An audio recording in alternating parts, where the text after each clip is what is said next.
I spent 3 months biking across Japan. I did not get all the way through, but I did get halfway across the country. Hopefully I'm going to return in April to finish the bike ride.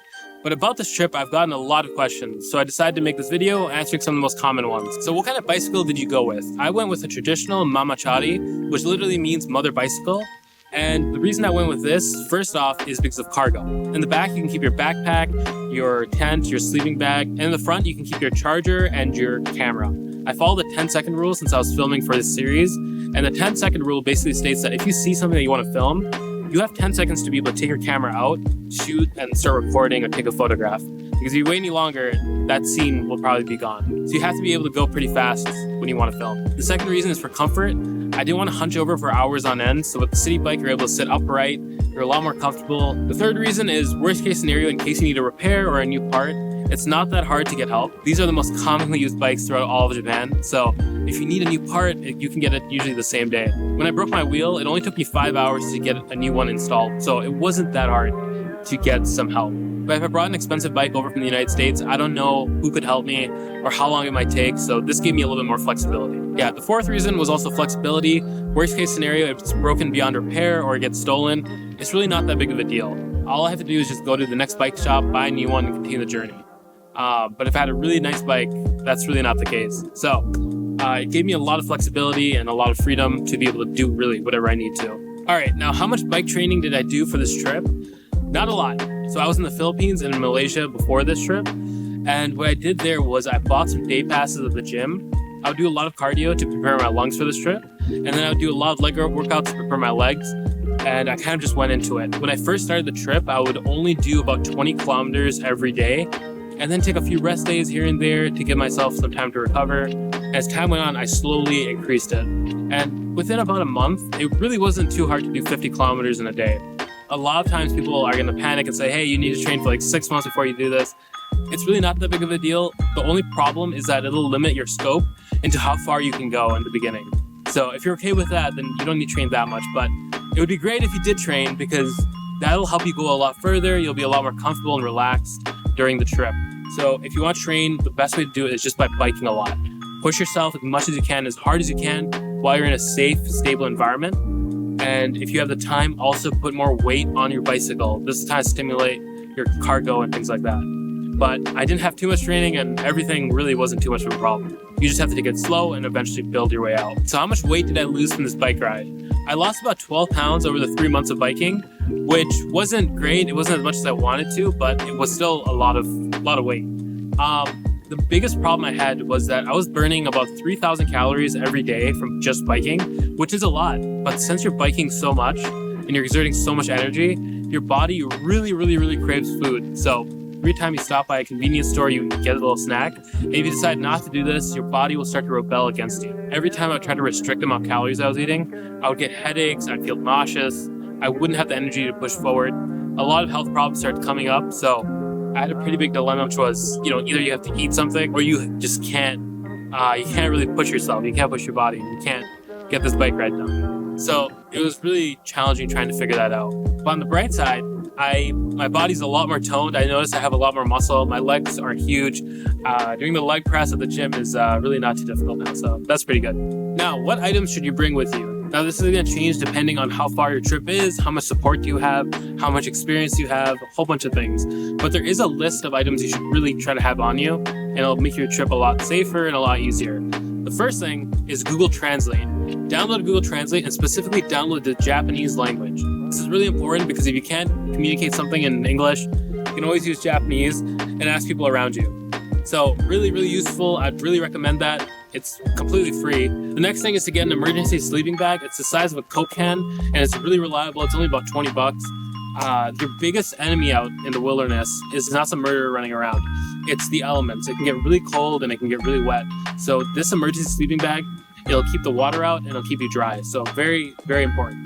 Next thing is to have a portable charger. You can get it for about $20. They're very useful. They'll charge your phone about 2 times over, and it's really important because your phone is your navigation, it's your translation. You need to book a hotel. That's usually how you do it.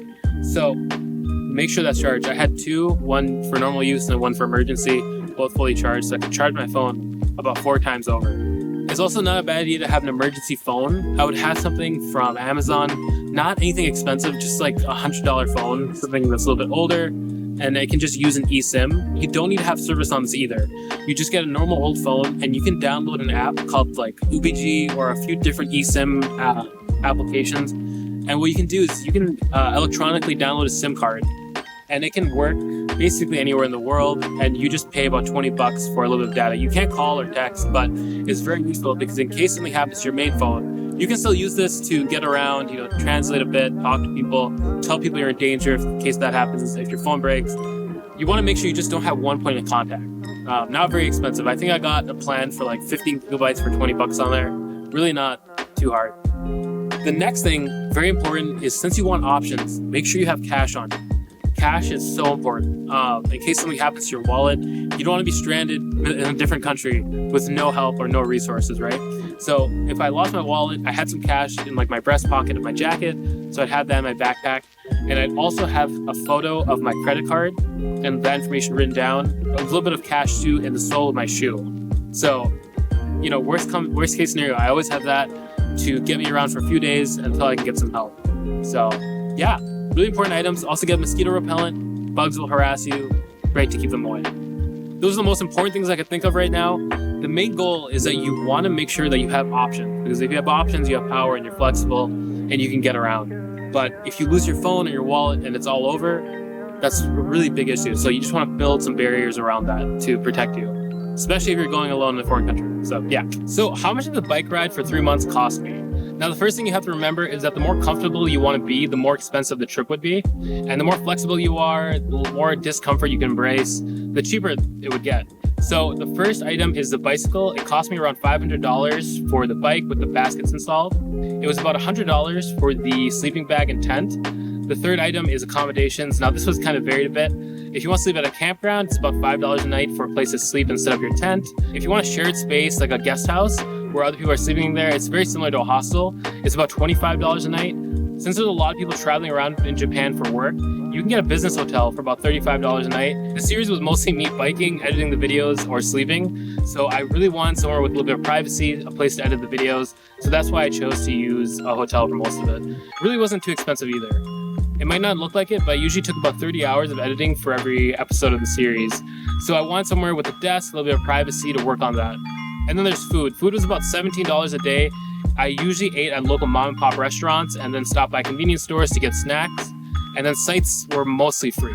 So I would say about $100 for that. Most really cool experiences are also going to come to you for free. So it was really interesting. I didn't spend that much on it. In total, this whole trip cost me around $5,000, a little bit more than that for 3 months. So wasn't too bad if you're able to be a little bit flexible. All right, guys, that was the most commonly asked questions about biking across Japan. I really hope you guys enjoyed. Let me know if you have any more questions down below in the comment section, and I'll answer them there. It's been one of the most amazing experiences of my life. If you're thinking about doing it, please go. I'm never going to forget this. I'm so happy I started the series. But yeah, I'm so grateful. Thank you guys so much for following and really staying with this journey. We will continue the bike ride. Once my leg fully heals, hopefully within 6 months, I will continue the journey across Japan, I promise, hopefully in April. But for now, I have gotten into graduate school where I'm going to study to become a psychotherapist. Therapy is pretty expensive in most parts of the world. It's $180 a session here in America. So it's pretty expensive. And the people that need help most usually don't have access to it.